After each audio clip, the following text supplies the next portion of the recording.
Good morning, ladies and gentlemen. This is Mr. Green, and this is another one of my short little videos on different topics.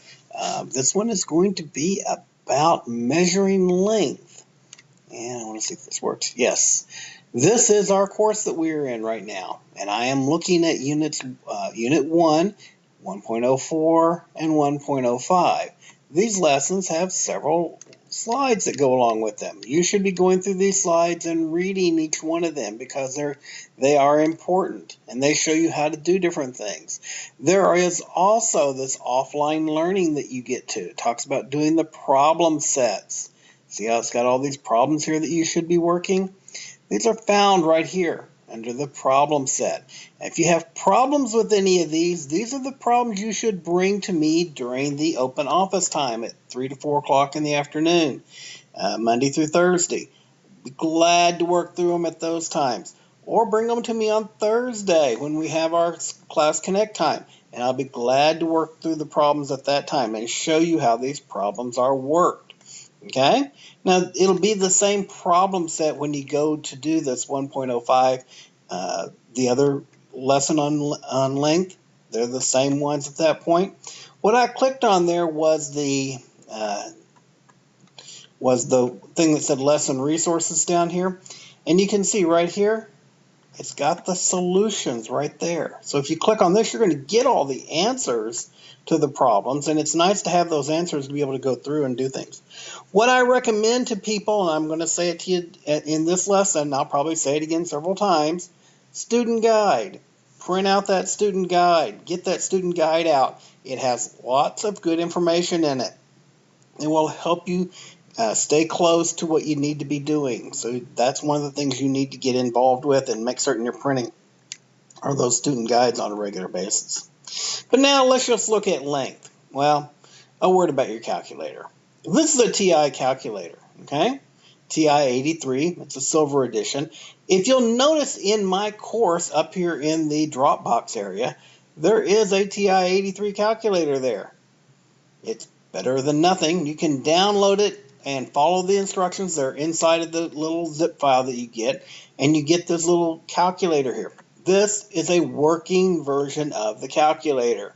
You can do anything you want to do in this calculator. It will actually do it for you. Okay? This is a very good calculator. Unfortunately, you can't use it when you go to take tests and things because it's on the computer. So when you go to take tests, you should get a regular TI 83 calculator. Works the same way. This is just the one I use for demonstration purposes, and I will be using it in the class occasionally. Just to let you know what's going on and what you'll be looking at. Okay? So let's look at what I've got on tap here for today. We're going to talk about lines and angles a little bit. Well, we're actually just going to talk about lines. Angles are going to be talked about in the next lesson, which you will get next week. Okay? So, lengths. If I'm looking at a number line and I'm trying to find the distance between 2 points, first thing I'm going to do is I'm going to put the points on here. So if I'm trying to find the distance from point 2 to point 7, well, I could count the number of slots there. There's 1, there's 2, there's 3, there's 4, and there's 5. One of the other things is I could take the difference between the numbers. 7 minus 2 is equal to 5. It's a real easy trick to use a number line to find the distance between two items. Didn't say it was difficult here. One of the things you need to be aware of, though, if I'm finding the difference between some points that are over here on the negative side, and I say negative 5 minus negative 2, I wind up with a negative 3. Now, does that make any sense whatsoever? Well, the distance between these two numbers is negative 3? No. What we have to do is we have to assume distance is always going to be a positive number. So I'm putting these absolute value signs on here. And so it's going to be the absolute value of negative 3 or a positive 3 because the distance between these is not a negative number. It is a positive distance. That's one of the things you need to recognize, that when we're measuring lengths, it is always a positive number. It'll always come out to be a positive number. That's where this absolute value comes from here. That's why we studied absolute value when we were in algebra just a little bit. Now the nice thing is, this little calculator does that sort of stuff for you. I don't know if you know that or not, but if you push math, one of the functions underneath math is absolute value. And I'm just going to scoot down here a little bit and show you. Where is it? There it is right there, under number. See where it says right here, ABS, absolute value. So if I press abs and I say -5 minus -3 and close my parentheses and hit enter, it comes back and gives me a +2. It would have helped if I'd used the same numbers here, with -2 instead of a -3. But it still works out to be a positive number. See how it took the absolute value of that number for me? This will do the absolute values for you. It's very nice. Very handy little tool. Nice to know that it exists too. Okay? Okay, now we're looking at a baseball field. Happens to be Fenway Park in Boston. And if we were looking at this baseball park, if you hit a ball from right here to this direction, it's 315 feet. Now, we're not ignoring the fact that there's also the Green Giant over here, which is a wall that's about 30 feet high, and you got to hit it over that wall too. But it's 315 feet to the edge of that, to the base of that wall.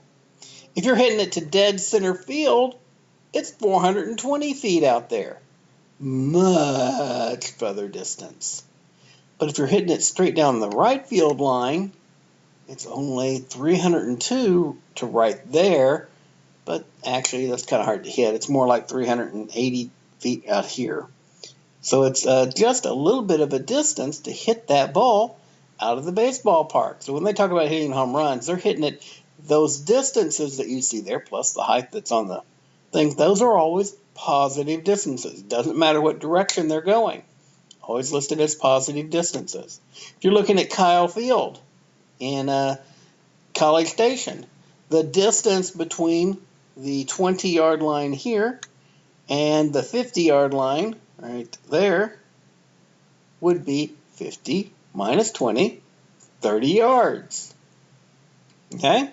If you're looking at the distance from the 40 here to the 40 here, well, you know, it's kind of like doing the number line. Kind of difficult when it's got a 50 in the middle, but we know that's 10 yards to get to the 50 and 10 yards to get to the 40, so that's a total of 20 yards. That is the way measurements are made, and that's the way we're going to be doing them. Now, can we measure a line? No, because it's infinite. It goes on in both directions. Can we measure a ray? Nope. Rays go on infinitely in one direction. So those two don't get length measurements. The only thing that's going to get a length measurement is a line segment. So, what are we going to be measuring when we're measuring lines? Line segments. What kind of a number are we going to get? We're going to get a positive number every time. What's one way we could find it mathematically? Well, take a difference in the numbers. Always use the absolute value of that difference, and we'll get the right numbers. So, that's all there is to those two lessons. These two lessons will be easy. This is a Thursday and a Friday lesson for you, so you shouldn't have any problems whatsoever. And we'll start off next week doing a new topic. So, I look forward to talking to you later on. Ooh, one more thing.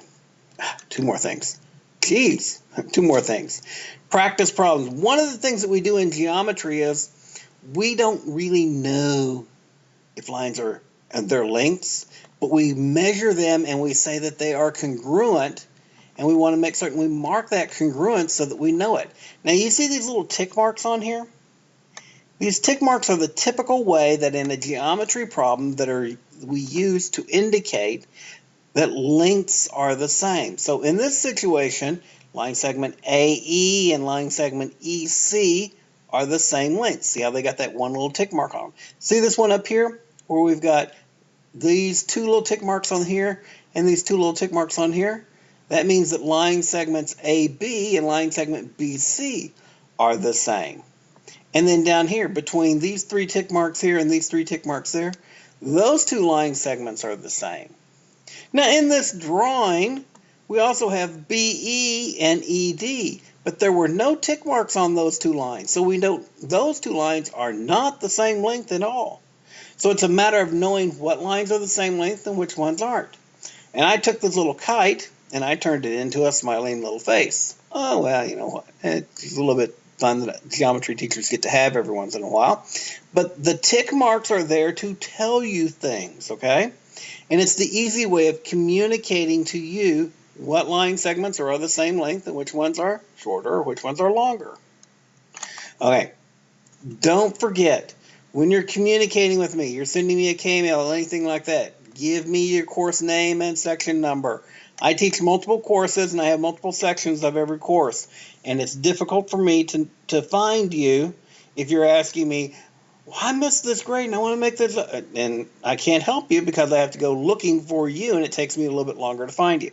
It just helps me to give you a faster response if you make certain and tell me, I'm in Math 203, that's the geometry course I'm teaching, and I'm in section number 3. I can go right to section 3 and I can find you quicker that way. That's just all it's doing, is helping the teacher there. So, any other questions for me? Feel free, instant message me, K-mail me. I'm looking forward to hearing from you. Call me. I'll talk to you anytime at all. That's it this time. Okay, I'll talk to you later then.